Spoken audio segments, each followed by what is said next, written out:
Hi, everyone. My name is Ivana. I am a diversity, leadership, and OD specialist and a member of Women with Insight. Today, I have the pleasure of speaking to this month's Spotlight nominee, Brandy Richards, Director of HR Operations. Brandy is a fearless leader who lives Insight values wholeheartedly and someone who's been my role model and a huge inspiration since the moment we met. Brandy, hi, how are you? Hi, thank you for that introduction. I'm great. Absolutely. Well, I'm really excited to ask you some amazing questions. So let's start with your experience at Insight. How does your Insight story sound like? So, like many Insight teammates, I came from acquisition. I came from the Kalins acquisition 14 years ago tomorrow, actually. And I started my career in event planning. And I spent the first 5 years of my career there, and I loved every second of it. But I wanted to have a family, and I wanted to be home a lot more for my family. So I looked for a lateral position and moved over to HR. At that time, it was called logistics, I believe. And when I made that transition, it was pretty difficult. I went from going 1,000,000 miles an hour to a very slow pace by comparison, and from juggling multiple projects to basically doing data entry.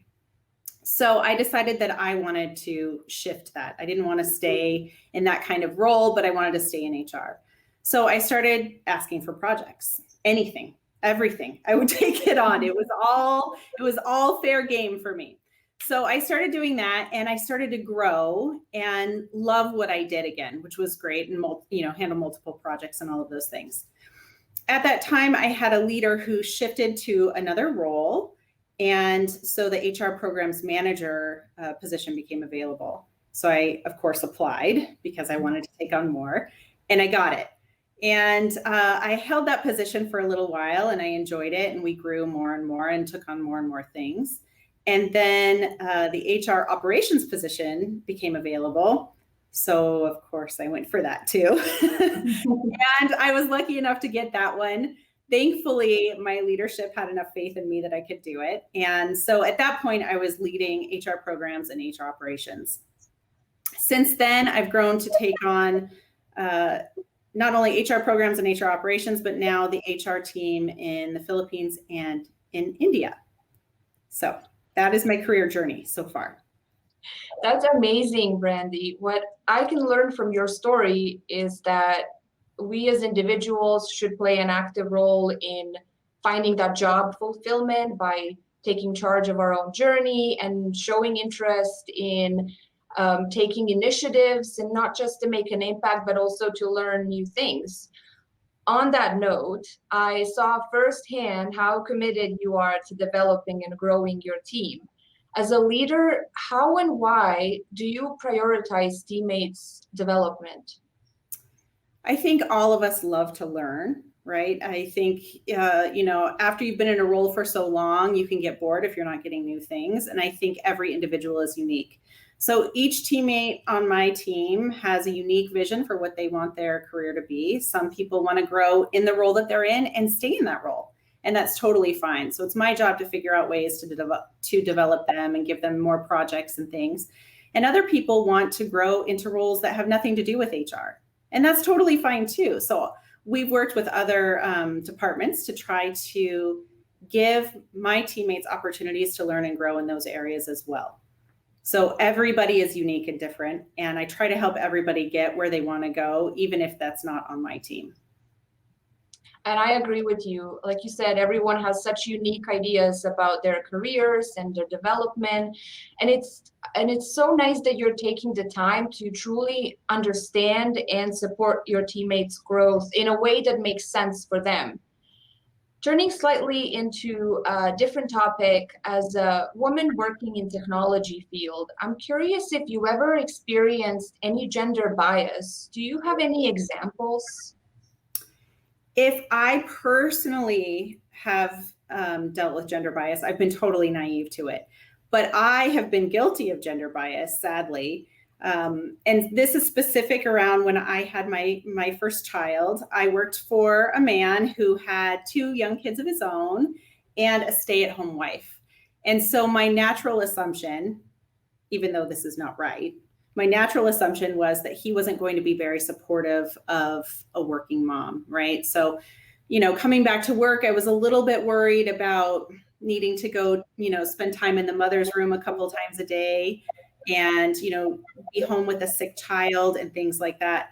But it was actually quite the opposite. He really helped me transition into a working mother. He was super supportive of, not only my home life, but my career, and very understanding of the challenges that came with it. He helped me learn how to be that working mother in that first year. And I'm super grateful. I also learned a hard lesson about my own bias. That is so interesting, and definitely a reminder for all of us to check our own biases and assumptions. Thank you for sharing that. Now, tell us more about who or what has helped you the most in your career. Oh my goodness.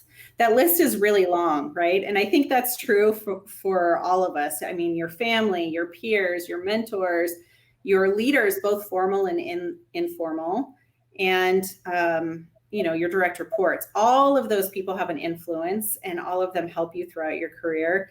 And I would argue that I learn as much, if not more, from my direct reports as I do from my leaders.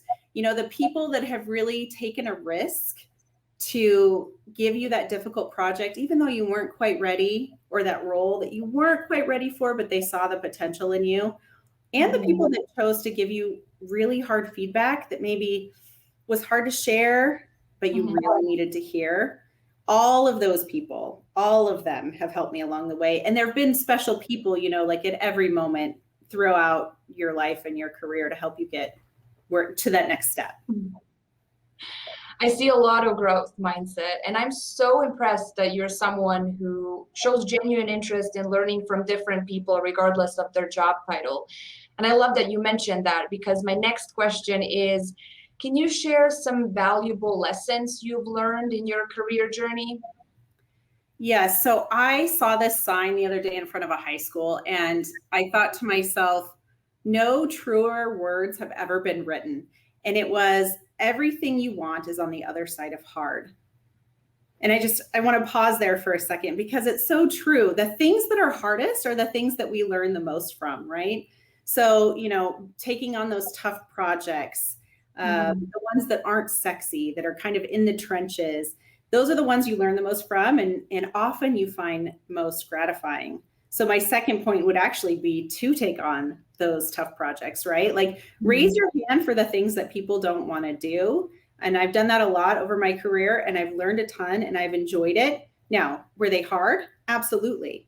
And hard is okay as long as you have the support that you need, which I've been lucky enough to have. The other thing that I would say is to build your relationships. We talk a lot about relationships. You'll see this on LinkedIn too, about, hey, do you know who cleans the bathroom? That kind of thing, right? I'm sure you've seen that story about the final, where it was the final question and all they had to do was know the name of the person who cleans the bathroom. But those relationships matter. Every relationship matters, right? And building those outside of your regular team and outside of your scope are super important. And I think being intentional about it is really important. And it's harder than ever now to be so intentional about it, right? Because now you have to set up a Skype meeting or, do something out of the ordinary to build those relationships. So in work, it really matters, but also in your personal life. Like, when's the last time you picked up the phone and called your friend instead of, hit the like on social media? I guarantee you that those things matter a lot more and make a much bigger impact than just the little like on social media. Oh, I'm sorry. Oh, I just wanted to say that's a great message, but please continue. This is my last one, I promise. Seek out mentors. And I don't mean in the traditional, like, who's your mentor sense, but anyone can be your mentor in that moment. Maybe you know someone with a particular skill set or that has a specific knowledge base that you could utilize in the moment. If you have those relationships, you can certainly reach out. And that's another kind of add on to keeping and maintaining those relationships and being intentional about it. But the lucky thing is here is that we have so many leaders that are willing to just jump in and help out at any point in time. So recently I reached out to a senior leader that I admire, and I was lucky enough that she spent more than an hour with me, despite her busy home life and despite her work life, just to talk to me, just to mentor me through something. And like I said, we're super lucky to have that access, and you can utilize it here. So I would definitely say use your mentors. I couldn't agree more with you, especially on the topic of mentorship. And I also at Insight see a lot of openness to both informal and a more formal mentorship. We do have a formal mentorship program at Insight. It's a great way to learn and build relationships. Brandy, I enjoyed our conversation very much. I want to sincerely thank you for sharing your advice and your story. I am sure I'm just one of many people who find inspiration in what you do for Insight. We're so grateful for your time. Thank you. I'm super grateful to be here. So thank you for giving me this moment. Absolute pleasure. And for those of you watching, if you would like to nominate someone you find that inspires you, you can contact Jillian Viner and Deanna Khan. Thank you for watching. Thank you, Brandy, and have a great day, everyone. Thank you. You too.